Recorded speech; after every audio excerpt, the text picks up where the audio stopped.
Dear viewers, কেমন আছেন সবাই? আজকে আমি আপনাদের নতুন একটা ভিডিও দেখাবো। একটা ফুড ব্লগ নিয়ে আলোচনা করবো, ঠিক আছে? একটা খাবার দেখাবো যেটা আপনারা খাবেন। এটা খেলে আপনারা প্রচুর এনার্জি পাবেন, আপনার যৌবন শক্তি অক্ষুণ্ণ থাকবে, ঠিক আছে? এই খাবারটা খেয়ে পাহাড়িরা সারাদিন পাহাড়ে কাজ করতে পারে, পাহাড় বেয়ে উপরে উঠতে পারে, আপনিও ওদের মধ্যে এনার্জি পাবেন, ঠিক আছে? আপনার যৌবন অক্ষুণ্ণ থাকবে। এটাতে প্রচুর ক্যালসিয়াম আছে, ফাইবার আছে, আমিষ আছে, ঠিক আছে? আমি একটা দেখাচ্ছি আজকে, আপনারা এটা খাবেন, ঠিক আছে? আমার কথা বিশ্বাস না করেন, আপনারা খেয়ে দেখবেন একবার, ঠিক আছে? এটা তবে সব জায়গায় এটা পাওয়া যায় না, এটা বিশেষ করে পার্বত্য অঞ্চল পাওয়া যায়, ঠিক আছে? এই যে আমার হাতে দেখতে পাচ্ছেন, এটাকে পাহাড়ে বাসায় বলে খাইসা, ঠিক আছে?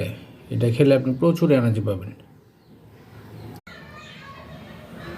ডিয়ার ভিউয়ার্স, কেমন আছেন সবাই? আজকে আমি আপনাদের নতুন একটা ভিডিও দেখাবো। একটা ফুড ব্লগ নিয়ে আলোচনা করবো, ঠিক আছে? একটা খাবার দেখাবো যেটা আপনারা খাবেন। এটা খেলে আপনারা প্রচুর এনার্জি পাবেন, আপনার যৌবন শক্তি অক্ষুণ্ণ থাকবে, ঠিক আছে? এই খাবারটা খেয়ে পাহাড়িরা সারাদিন পাহাড়ে কাজ করতে পারে, পাহাড় বেয়ে উপরে উঠতে পারে, আপনিও ওদের মধ্যে এনার্জি পাবেন, ঠিক আছে? আপনার যৌবন অক্ষুণ্ণ থাকবে। এটাতে প্রচুর ক্যালসিয়াম আছে, ফাইবার আছে, আমিষ আছে, ঠিক আছে? আমি একটা দেখাচ্ছি আজকে,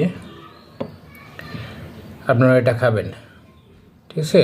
আমার কথা বিশ্বাস না করেন, আপনারা খেয়ে দেখবেন একবার, ঠিক আছে? এটা তবে সব জায়গায় এটা পাওয়া যায় না, এটা বিশেষ করে পার্বত্য অঞ্চল পাওয়া যায়, ঠিক আছে? এই যে আমার হাতে দেখতে পাচ্ছেন, এটাকে পাহাড়ে বাসায় বলে খাইসা, ঠিক আছে? এটা খেলে আপনি প্রচুর এনার্জি পাবেন।